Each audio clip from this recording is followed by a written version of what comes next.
Hello everyone, welcome to allrounder siblings. आज हम पढ़ेंगे geography ICSE board class 8 chapter number 3 migration. इससे पहले स्टार्टिंग के जो 2 चैप्टर्स हैं वो हम ऑलरेडी कंप्लीट कर चुके हैं। लास्ट के 5 से जो बाकी के चैप्टर्स हैं वो भी हमारे कंप्लीट हो चुके हैं, यानी कि 3 और 4 चैप्टर आपके रिमेनिंग है, वो भी हम जल्दी से कंप्लीट कर लेंगे। तो प्लीज़ हमारे साथ जुड़े रहिए, सपोर्ट करते रहिए। वीडियो को लाइक कीजिएगा, शेयर कीजिएगा और अपने फ्रेंड्स क्लासमेट्स के साथ, और चैनल को सब्सक्राइब करना ना भूलें। आज हम करेंगे चैप्टर नंबर 3 माइग्रेशन। तो आई होप ये चैप्टर हमारा इसी लेक्चर में कंप्लीट हो जाएगा। नेक्स्ट लेक्चर में हम इस चैप्टर के exercises and question answers cover कर लेंगे। तो चलिए चैप्टर स्टार्ट करते हैं। Chapter number 3 migration. To migrate means to move to a home in a new place permanently और टेम्परेरीली। माइग्रेट का मीनिंग क्या होता है? एक जगह से दूसरी जगह पर चले जाना, परमानेंटली या फिर temporarily. Surely you would have heard of migratory birds and animals that travel seasonally from one part of world to another. अब ये तो पक्का आपने सुना होगा कि माइग्रेटरी बर्ड्स होती हैं, माइग्रेटरी एनिमल्स होते हैं जो सीजनली, सीज़न के अकॉर्डिंग वर्ल्ड के वन पार्ट से दूसरे पार्ट में ट्रैवल करते हैं, तो उसे हम माइग्रेशन बोलते हैं। अब ऐसे ही ह्यूमन माइग्रेशन भी होता है, जो मूवमेंट होता है पीपल का from one place to another. एक जगह से दूसरी जगह पर लोग भी ऐसे ही मूवमेंट करते हैं, जिसे हम ह्यूमन माइग्रेशन बोलते हैं। एंड लॉन्ग डिस्टेंसेस के लिए मूवमेंट करते हैं। किस लिए मूवमेंट करते हैं? For the purpose of living in the new location. नई जगह पर रहने के लिए वो लोग माइग्रेशन करते हैं, परमानेंटली या फिर लॉन्ग टाइम के लिए।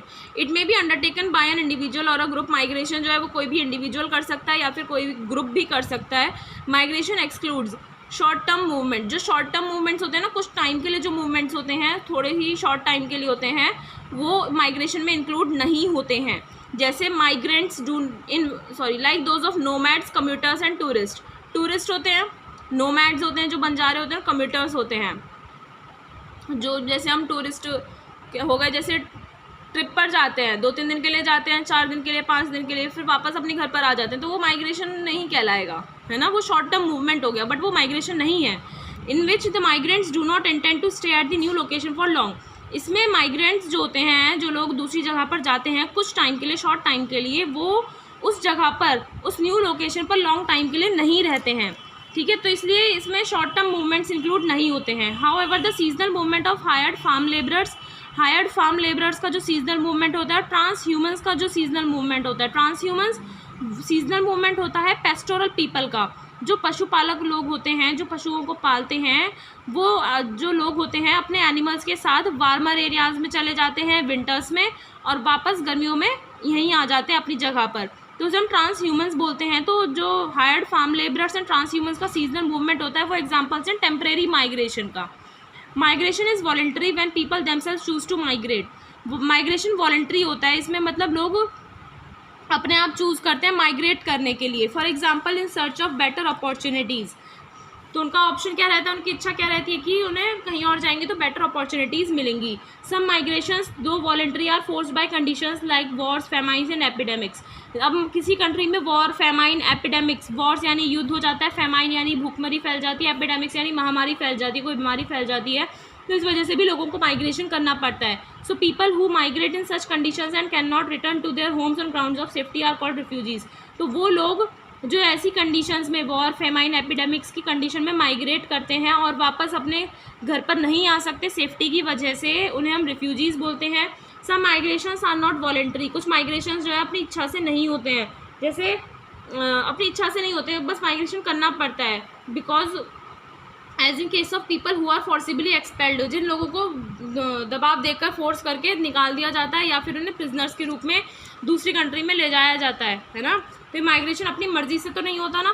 जो कैदी होते हैं उन्हें एक जेल से दूसरी जेल में शिफ्ट जब करते हैं, दूसरे शहर की जेल में शिफ्ट कर देते हैं, तो वो आपका माइग्रेशन वॉलंटरी नहीं होता है। टाइप्स ऑफ माइग्रेशन होते हैं। माइग्रेशन आपका आउटवर्ड भी हो सकता है, इनवर्ड भी हो सकता है। Outward migration means movement of people out of a region, यानी कि बाहर जा रहे हैं, एक एरिया से लोग बाहर की तरफ मूवमेंट कर रहे हैं, उसे हम माइग्रेशन बोलते हैं।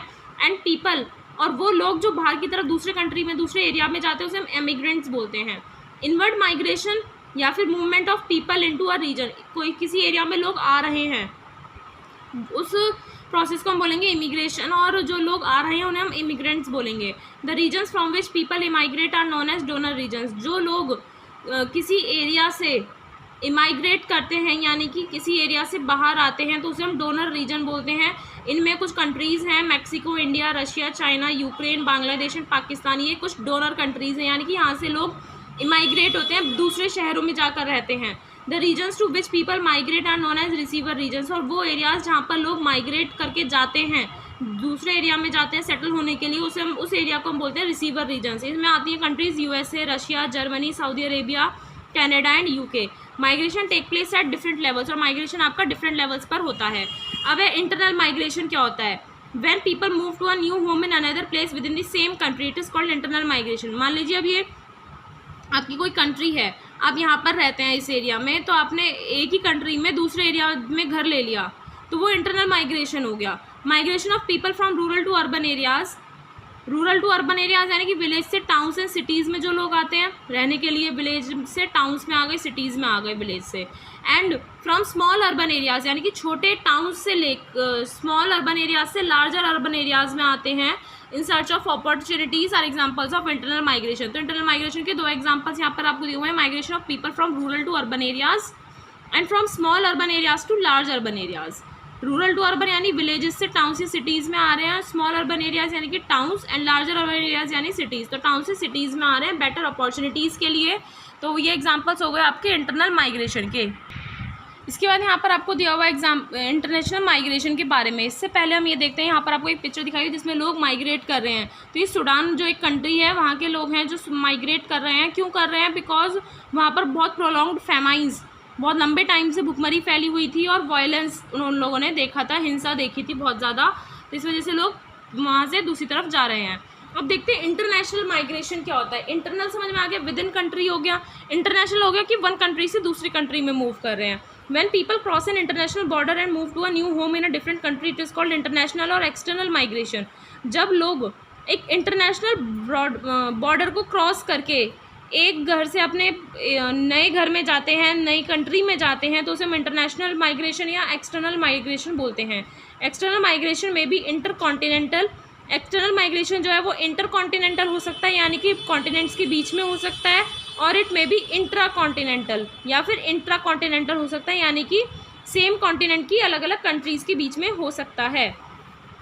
Migration of Europeans to different parts of Asia, Africa, the Americas and Australia to set up colonies is an example of intercontinental migration।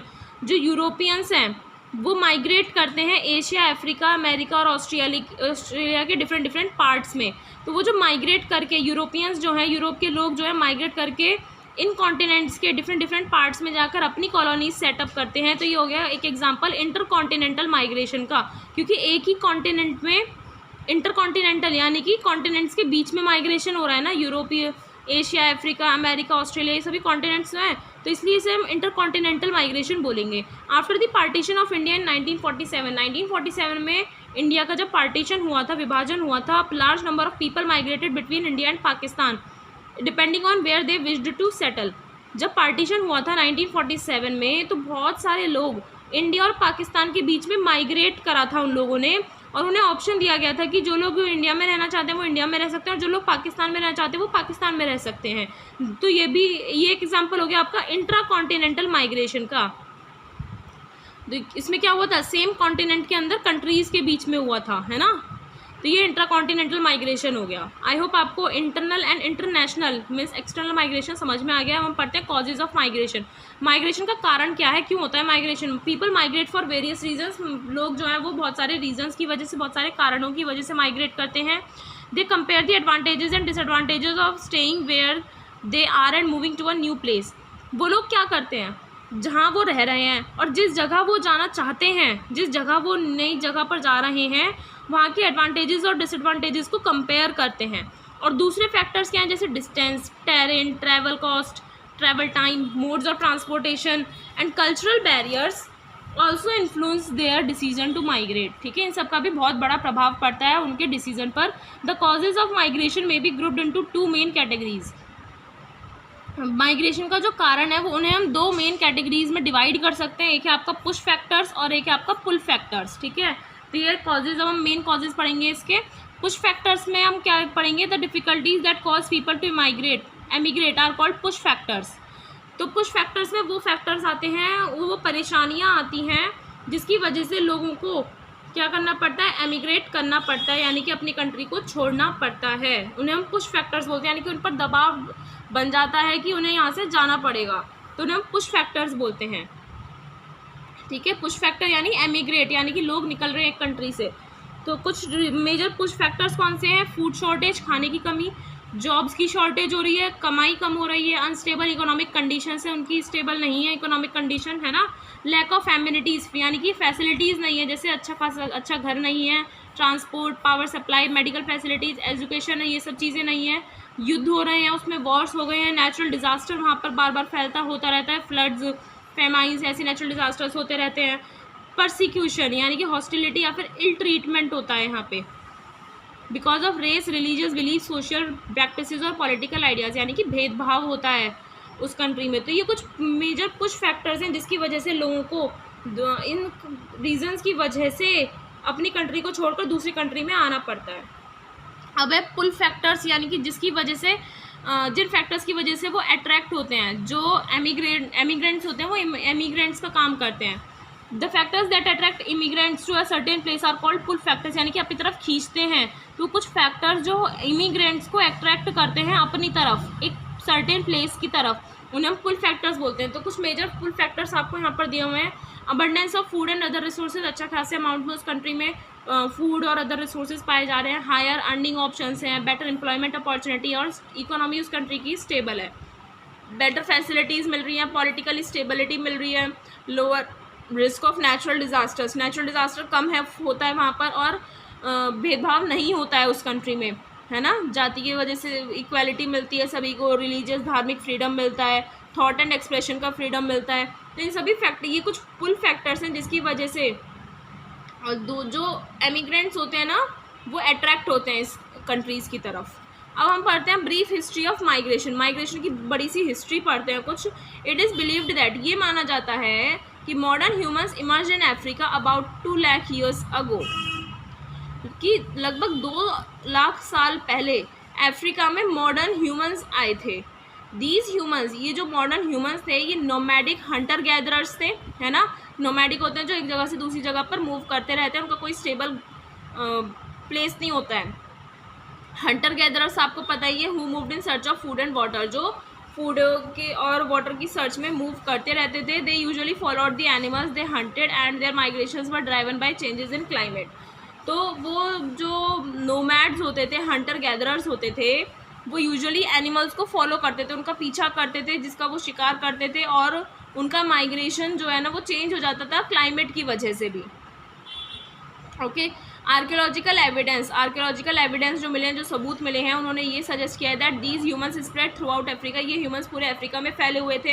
And some time, और कभी कभी between 80,000 and 60,000 years ago large numbers of them moved out of the continent. और कुछ time 80,000 60,000 साल के बीच में क्या हुआ था, कुछ उनमें से बहुत सारे लोग कॉन्टिनेंट से बाहर चले गए थे, ठीक है।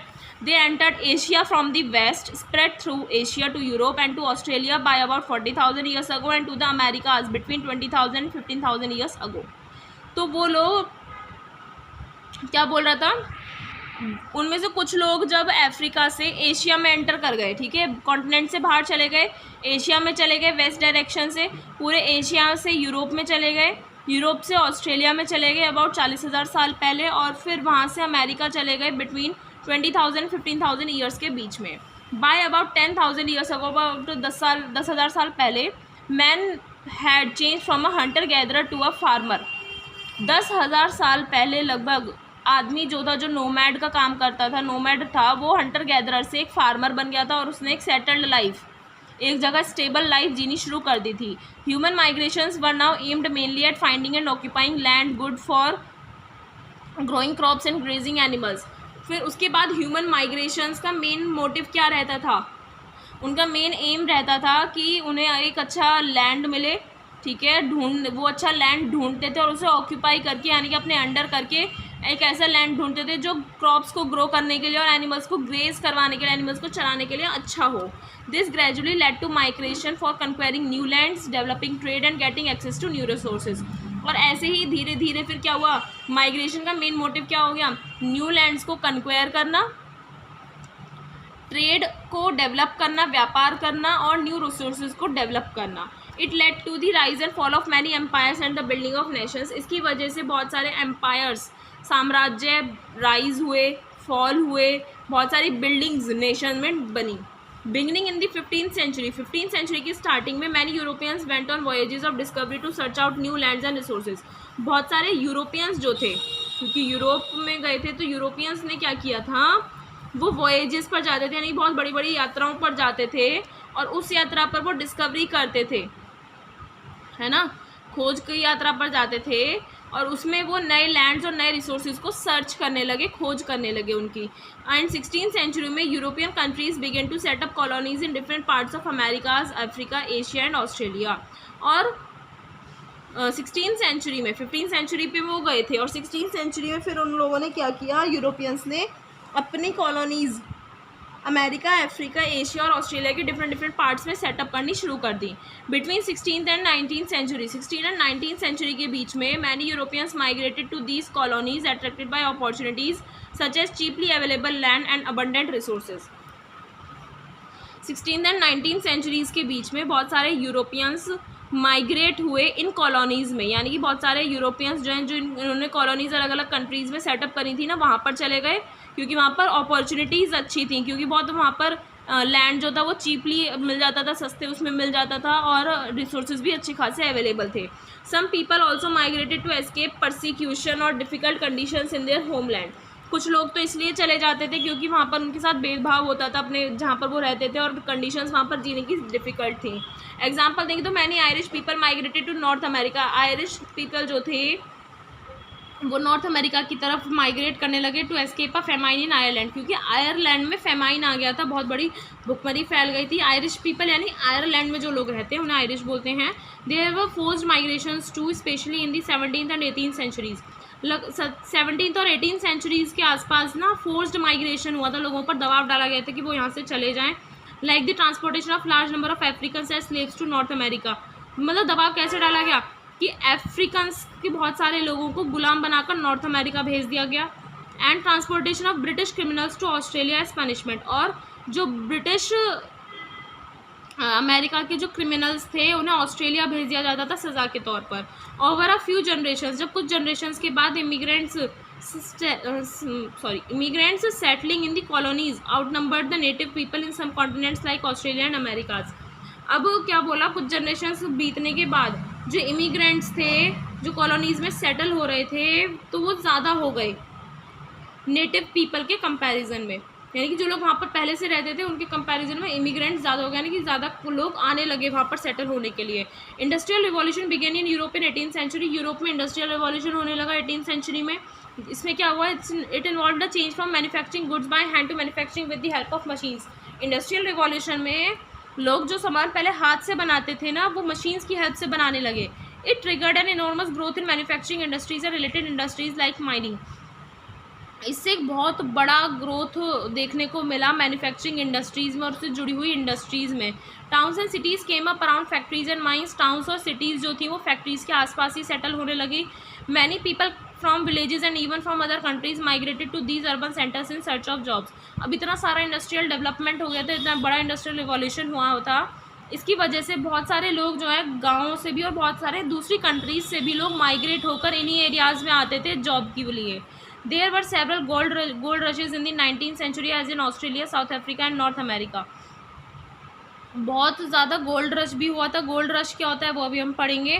और 19th सेंचुरी में गोल्ड रशेस हो गए थे Australia, South Africa, North America में भी। Gold rush is a rapid migration of miners to a site where new gold deposits have been discovered. Gold rush एक बहुत बड़ा रैपिड माइग्रेशन होता है, यानी कि बहुत जल्दी जल्दी लोग माइग्रेट करते थे। कौन माइग्रेट करते थे? माइनर्स, जो खुदाई वो खोदी उसका काम करते हैं ना, माइनिंग का, तो वो एक जगह पर आते थे जहाँ पर उन्हें नए गोल्ड डिपॉजिट्स देखने को मिलते थे, तो गोल्ड रश हो गए बोलते हैं उसे। जैसे आपको यहाँ पर दिखाया हुआ है, miners arriving in Canada during a gold rush in the 19th century.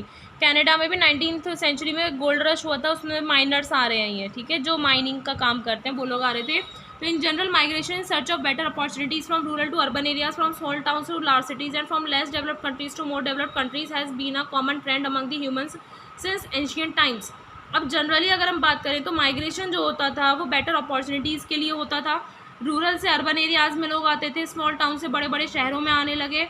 Less developed countries से मोर डेवलप्ड कंट्रीज में जाने लगे, तो एक कॉमन ट्रेंड बन गया था लोगों के बीच में। एज अ रिजल्ट इसकी वजह से the largest concentrations of people across the world are found in cities that offer different opportunities to a large number of people। इन सभी फैक्टर्स की वजह से लोगों का, पॉपुलेशन का जो कॉन्सेंट्रेशन था ना, जो अमाउंट था वो बहुत ज़्यादा था पूरे वर्ल्ड में। उन शहरों में देखा जाता था जिन शहरों में लोगों को ज़्यादा अच्छी अपॉर्चुनिटीज़ ऑफर करी जाती थी। अब हम देखते हैं इम्पैक्ट क्या पड़ा, इसका इफेक्ट क्या पड़ा। जो लोग इतने माइग्रेट कर रहे थे, इसका इफेक्ट क्या पड़ा। Large scale migration affects donor regions from which people migrate and receiver regions to which the migrants go. जब इतना ज़्यादा माइग्रेशन होने लगा तो डोनर रीजन्स पे भी इफेक्ट पड़ा और रिसीवर रीजन्स पे भी। डोनर रीजन्स जहाँ से लोग माइग्रेट करते हैं और रिसीवर रीजन जहाँ पर चले जाते हैं लोग, दोनों पर भी बहुत ज़्यादा इफेक्ट पड़ा। इट में change the size and the Essex composition of population. ठीक है, उस एरिया का साइज और एसेक्स कंपोजिशन उस पॉपुलेशन का चेंज हो जाता है। इट में also change birth rate and death rate and social conditions like level of education, condition of health and so on. और इसकी वजह से birth rate, death rate, social conditions भी चेंज हो जाती हैं। इट में change economic conditions, economic conditions पर भी प्रभाव पड़ता है, जैसे production, resource development, income, expenses, इन सब पर भी बहुत अलग इफेक्ट पड़ा। चेंजेस जो थे उसमें पॉजिटिव भी थे और नेगेटिव भी थे, यानी कि बेनिफिशियल भी थे और हार्मफुल भी थे। अब हम वही पढ़ेंगे effects. Impact of migration on donor region. Donor regions कौन से हो गए, जहाँ से लोग माइग्रेट करते हैं, यानी कि जहाँ से आउटवर्ड मूवमेंट होता है लोगों का, तो उसका पॉजिटिव इफेक्ट क्या पड़ा। Emigration reduces the population density which in turn reduces the pressure on resources. Emigration होने की वजह से एमिग्रेशन होने की वजह से पॉपुलेशन डेंसिटी रिड्यूस हो गई उस एरिया की।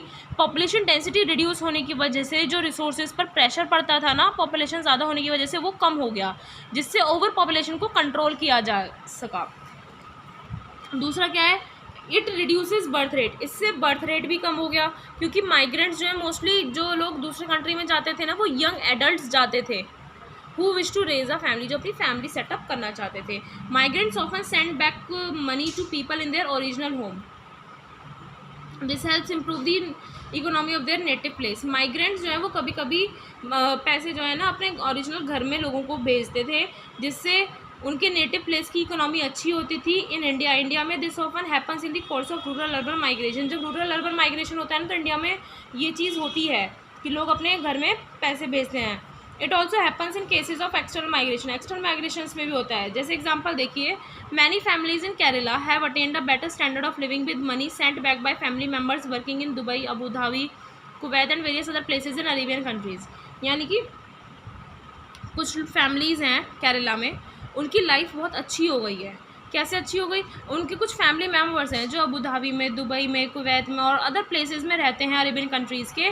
वो लोग यहाँ पर पैसे भेजते थे उन्हें, उनकी लाइफ के लिए, उन्हें जीने के लिए, उनके खर्चों के लिए पैसे भेजते थे। तो इससे क्या हुआ, उनके नेटिव प्लेस की इकोनॉमी भी इम्प्रूव होती थी। अब इसका नेगेटिव इम्पैक्ट देखते हैं। एमिग्रेशन में lead to a loss of labour, specially skilled labour. This slows down economic development. इससे इकोनॉमिक डेवलपमेंट डाउन हो जाता है।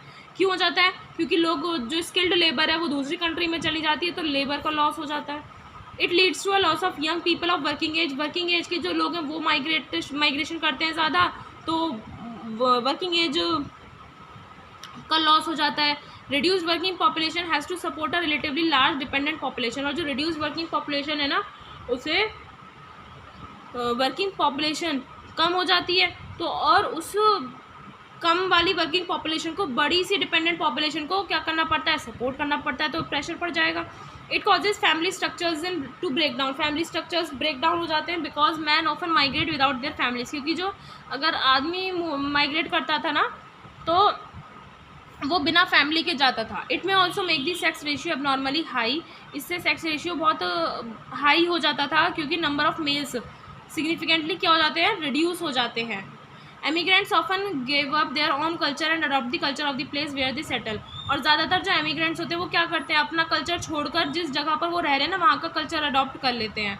This becomes more and more evident over generations. और आने वाले टाइम में भी, उस टाइम पर भी होता था और आने वाले टाइम पर भी यही देखा जा रहा है कि अपना कल्चर छोड़कर दूसरा कल्चर अडॉप्ट कर लेते हैं, अगर वो दूसरी कंट्री में रह रहे होते हैं तो। और नहीं भी रह रहे हो तो तब भी कर लेते हैं। तो हमने इम्पैक्ट देखा माइग्रेशन का डोनर रीजन्स पे, यानी कि डोनर रीजन्स हो गए जहाँ से लोग आते हैं। अब हम देखते हैं रिसीवर रीजन पर क्या इम्पैक्ट पड़ता है। रिसीवर रीजन यानी कि जिस जगह पर जाते हैं। पॉजिटिव इफेक्ट क्या पड़ा, जो अंडर पॉपुलेशन वाला एरिया होता है वो रिड्यूस हो जाता है ना, नॉर्मल पॉपुलेशन ऑप्टिमम पॉपुलेशन हो जाती है वहाँ की। It increases supply of labour increase हो जाती है उस एरिया की। और फिर it increases supply of skilled labour की सप्लाई इंक्रीज हो जाती है। All this helps in economic development होता है इससे। Immigrant workers may be willing to work at cheaper rates than native workers, और जो लोग आकर यहाँ पर रहते हैं ना वो सस्ते दामों पर काम करने के लिए मान जाते हैं नेटिव वर्कर्स के कंपैरिजन में। जो लोग वहीं पर रहते हैं वो तो नहीं मानते, लेकिन जो लोग नए आकर वहाँ पर काम करना चाहते हैं तो वो सस्ते दामों पर भी काम करना शुरू कर देते हैं अपनी इच्छा से। They may also be willing to do jobs that native workers avoid, और वो लोग उस जॉब को भी कर लेते हैं जो नेटिव वर्कर्स यानी कि जो वर्कर वहीं पर रह रहे हैं, जो नेटिव वर्कर्स जो काम नहीं करते ना वो लोग वो काम भी करने लग जाते हैं। It increases working population increase हो जाती है स्पेशली डेवलप्ड रीजन्स में जहाँ पर बर्थ एंड डेथ रेट लो होते हैं और लार्ज सेक्शन ऑफ पॉपुलेशन जो होती है उसमें ओल्ड पीपल होते हैं, तो वर्किंग पॉपुलेशन इंक्रीज हो जाती है उस एरिया की। Presence of people of different races, religions, languages and culture in a society increases understanding and tolerance among different groups. अब अलग अलग कास्ट के, अलग अलग धर्म के, अलग अलग लैंग्वेज के, अलग अलग कल्चर के लोग एक ही सोसाइटी में रहते हैं तो उनकी आपस में अंडरस्टैंडिंग इंक्रीज़ हो जाती है और डिफरेंट ग्रुप्स में जो सहन करने की कैपेसिटी होती है ना वो भी इंक्रीज़ हो जाती है। People coming from other countries can encourage the local people to learn different languages which makes it easier for them to work in other countries. जो लोग दूसरी कंट्रीज से आते हैं ना वो उस कंट्री के लोकल लोगों को इनकरेज करते हैं कि ताकि वो डिफरेंट लैंग्वेजेस लर्न कर सकें जिससे वो इजीली दूसरी कंट्रीज़ के साथ काम कर सके। तो ये पॉजिटिव इफेक्ट था। नेगेटिव इफेक्ट देखते हैं क्या था। Large scale immigration increase the, इतने बड़े स्केल पर इमिग्रेशन हुआ था, इट इंक्रीजेज प्रेशर और लोकल रिसोर्सेज, जो उनके पास लोकल रिसोर्सेज थे उस पर प्रेशर तो पड़ ही जाएगा। उनके पास मान लीजिए इतने से रिसोर्सेज थे, अब पॉपुलेशन हो गई तो उन रिसोर्सेज पर प्रेशर पड़ जाता है, स्पेशली ऑलरेडी क्राउडेड एरियाज़ में जैसे सिटीज़ में। For example if a large number of houses are built in a small space में बहुत सारे हाउसेज बना दिए। Most people have to live in small apartments, बहुत सारे लोगों को स्मॉल अपार्टमेंट्स में ही रहना पड़ेगा। House rent and land price high हो जाएगा and those who can not afford housing live in shanties in very congested and unsanitary conditions. और वो लोग जो हाउसिंग मतलब घर के लिए पैसे नहीं दे सकते, नहीं खरीद सकते, अफोर्ड नहीं कर सकते क्योंकि लैंड प्राइस बहुत ऊंचा हो गया, बहुत हाई हो गया, तो जो लोग अफोर्ड नहीं कर सकते वो शैंटीज़ में रहते हैं, बस्तियों में रहते हैं, बहुत ही कंजस्टेड बिचे हुए से एरिया में और अनसैनिटरी कंडीशंस में, गंदे एरिया में रहते हैं। Sometimes industries prefer to employ cheap migrant labour कभी कभी इंडस्ट्रीज़ जो है वो प्रेफर करते हैं कि सस्ती माइग्रेंट लेबर को वो एम्प्लॉय करें, जॉब दें। This makes it difficult for local people to get jobs, और इसकी वजह से लोकल पीपल को जॉब नहीं मिल पाती। Large amount of money earn by immigrant is sent away to their native places, और जो वो लोग पैसा अर्न करते हैं ना वो अपने घर भेज देते हैं, तो इससे उनकी इकोनॉमी डेवलप नहीं हो पाएगी ना, ये बोल रहा है। लास्ट फैक्टर क्या है, large scale immigration of people having a language and religion different from the locals में कॉज कन्फ्लिक्ट। अब जो लोग आ रहे हैं उनका धर्म अलग है, उनका लैंग्वेज अलग है, और जो यहाँ पर जिस कंट्री में आ रहे हैं ना वहाँ का अलग है, तो इससे कॉन्फ्लिक्ट हो सकता है, उनमें लड़ाई हो सकती है। कुछ एग्जांपल्स क्या हैं, there are violent ethnic clashes है ना that resulted from large scale migration of Jews to Israel and Tamil groups to Sri. अब जो उनके विचार हैं उनमें क्लैशेज होने लगे जिसकी वजह से ज्यूज जो हैं वो इसराइल चले गए और तमिल ग्रुप जो थे वो श्रीलंका चले गए। समझ में आया? तो ये इफेक्ट्स होते हैं इमिग्रेशन के। अब हम पढ़ते हैं ब्रेन ड्रेन क्या होता है। ब्रेन ड्रेन ये लास्ट टॉपिक है इस चैप्टर का, ये चैप्टर आज आपका कंप्लीट हो जाएगा। नेक्स्ट लेक्चर में हम इस चैप्टर के एक्सरसाइज एंड क्वेश्चन आंसर्स करेंगे। ब्रेन ड्रेन क्या होता है? It refers to the emigration of a large number of highly skilled and educated people including scientist, doctors, engineers, businessman and economist. Brain drain का means होता है बहुत सारे लोग जो हाईली स्किल्ड हैं, हाईली एजुकेटेड हैं, उनका एमिग्रेशन होना यानी कि अपनी कंट्री को छोड़कर दूसरी कंट्री में चले जाना। इनमें आपके हाईली स्किल्ड में आते हैं scientist, doctor, engineers, businessman and economist. It is technically called human capital flight. इसे हम ह्यूमन कैपिटल फ्लाइट भी बोल सकते हैं as it refers to the moving away of human resources from a region, क्योंकि इसका मीनिंग क्या हो गया कि एक एरिया से ह्यूमन रिसोर्सेज का मूवमेंट करना, मूव अवे हो जाना। This kind of migration commonly occurs from less developed countries to more developed countries. क्योंकि ये माइग्रेशन कहाँ होता है? जो कंट्रीज लेस डेवलप्ड है ना, उन एरिया के जो हाईली स्किल्ड लोग हैं वो हाई डेवलप्ड कंट्रीज़ में चले जाते हैं। अब इसका कारण क्या है, क्यों चले जाते हैं, ब्रेन ड्रेन क्यों होता है? ये ब्रेन ड्रेन का कॉजेज पढ़ते हैं। It is caused by various push factors present in less developed countries and pull factors present in more developed countries. Brain drain is caused by various push factors present in less developed countries and pull factors present in more developed countries. Brain drain जो होता है वो बहुत सारे push factors की वजह से होता है, क्योंकि वो push factors आपके less developed countries में होते हैं, और pull factors की वजह से होता है जो more developed countries में present होते हैं. Push factors देखते हैं. Low earnings and low prospects of finding better jobs. Push factors होते हैं आपके लेस डेवलप्ड कंट्रीज़ में, क्योंकि लेस डेवलप्ड कंट्रीज़ में अर्निंग ऑप्शन कम होता है, बेटर जॉब नहीं मिल पाती है, फैसिलिटीज़ कम होती है एजुकेशन और ट्रेनिंग के लिए, lack of facilities and funds for research के लिए कोई फैसिलिटीज़ नहीं होती हैं, फंड्स नहीं होते हैं, poor conditions for work, poor work culture, discrimination, lack of freedom at work. ठीक है, काम के टाइम पर फ्रीडम नहीं मिलता है कि वो ये काम कर सके, भेदभाव होता है, कल्चर अच्छा नहीं है, पॉलिटिकल और इकोनॉमिकली इंस्टेबल होते हैं, persecution on grounds of race, religion, social customs और पॉलिटिकल आइडियाज़, और सारे बेसिस पर क्या किया जाता है, भेदभाव किया जाता है. तो ये कुछ पुश फैक्टर्स होते हैं जिसकी वजह से माइग्रेशन होता है, ब्रेन ड्रेन होता है.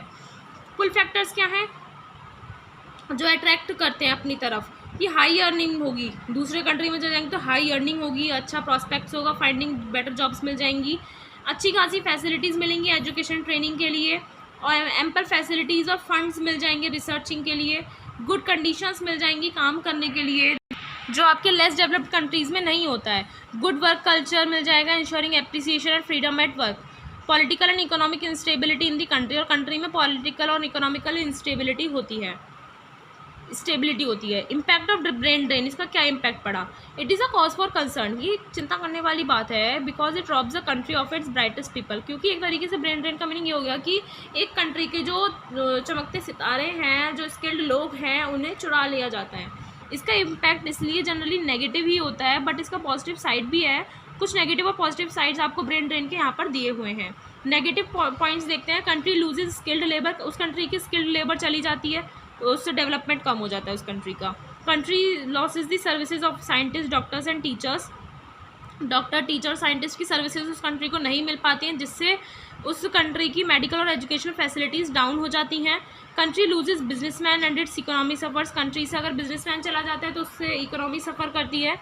Resources that the country spent on educating and training the immigrants are wasted, जो रिसोर्सेज कंट्री ने खर्च किए उस एमिग्रेंट को एजुकेट करने के लिए, ट्रेनिंग देने के लिए, वो वेस्ट हो जाते हैं.